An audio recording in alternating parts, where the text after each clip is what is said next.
Welcome to the video. हम सब ने बचपन में खून के प्यासे वैम्पायर ड्रैकुला को टीवी शोज़ या मूवीज़ में देखा होगा या फिर ब्राम स्टॉकर जैसे राइटर्स की कहानियों में पढ़ा होगा।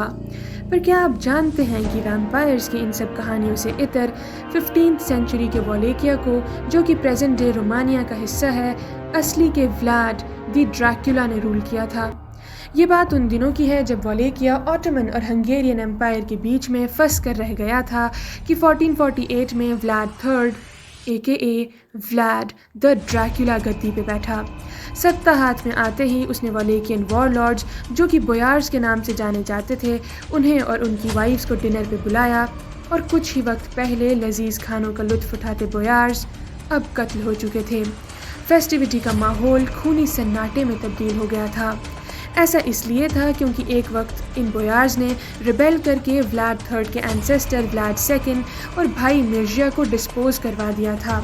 ट्रांसिल्वेनिया के सैक्सन्स, जो कि डैन सेकंड और ड्रैकुला के ही half blood brother Vlad the monk को सपोर्ट कर रहे थे, उनके पूरे गांव को जला दिया, कई चर्चेस को डिस्ट्रॉय कर दिया और जो लोग जिंदा बच गए उन्हें कैप्चर करके तारगोविश्ते नाम के गांव में इम्पेल कर दिया गया।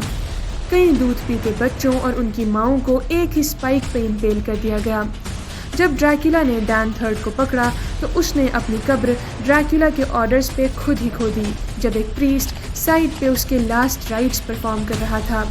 1463 से लेकर 1475 तक जब ड्रैकुला मैथियस कॉर्निवस की जेल कासल कॉर्विन में था, तब वो चूहों तक को छोटी छोटी लकड़ियों पे इम्पेल कर दिया करता था। रोमानियन हिस्टोरियन कुर्ट ट्रेप्टो कहते हैं कि जो सैक्सन मर्चेंट्स उसके बनाए ट्रेड रूल्स को फॉलो नहीं करते थे, वो उन्हें बड़े बड़े पतीलों के उबलते पानी में बॉईल कर दिया करता था। एंटोनियो बुफीनी अपनी किताब हिस्टोरिया पेनोनिका में कहते हैं कि जब सुल्तान महमद सेकंड ने अपने मैसेंजर्स को निगोसिएशंस के लिए ड्रैकुला के दरबार में भेजा, तो उन मैसेंजर्स ने ड्रैकुला के ऑर्डर्स को इसलिए रिफ्यूज़ कर दिया कि वो सोशल कस्टम्स के चलते अपनी पगड़ियाँ उसके लिए नहीं उतारेंगे, तो उसने उनकी पगड़ियों को कीलों से उनके सरों में उतार दिया ताकि वो अपने सोशल कस्टम्स को हमेशा के लिए अपहोल्ड कर सकें। This was a war declaration, पर उस वक्त ड्रैकुला के सामने टिक पाना भी मुश्किल था। उसने 5000 टर्किश सोल्जर्स और 15,000 प्रिजनर्स को स्पाइक्स पे इम्पेल कर दिया। लेजेंड हैज़ इट कि ड्रैकुला अपने इम्पेल्ड विक्टिम्स के बीच में बैठकर खाना खाता था और खून में डिप करके ब्रेड खाना पसंद किया करता था। ड्रैकुला, जिसका मतलब सन ऑफ द ड्रैगन होता है, जो उस वक्त का एक क्रूसेडर मिलिट्री ऑर्डर हुआ करता था, ये टाइटल तो उसके एंसेस्टर्स के इस मिलिट्री ऑर्डर के साथ एसोसिएशंस की वजह से उसने इनहेरिट किया, पर व्लाड द तेपिश यानी द इम्पेलर का टाइटल उसने दूसरों के खून और अपने पसीने को बहाकर खुद कमाया था।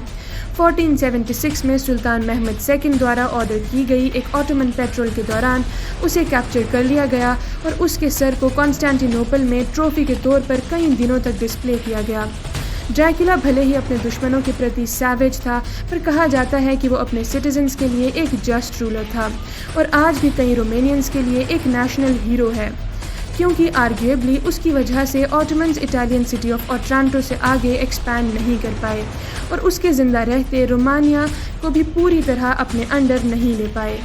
यहाँ पे एक ट्रिविया ये है कि इंग्लैंड की present queen Elizabeth Vlad the monk, जो आपको याद ही होगा कि ड्रैकुला का ही भाई था, उसकी डिसेंडेंट हैं, जिसका मतलब वो ड्रैकुला की रिलेटिव हैं। That was it and thanks for watching.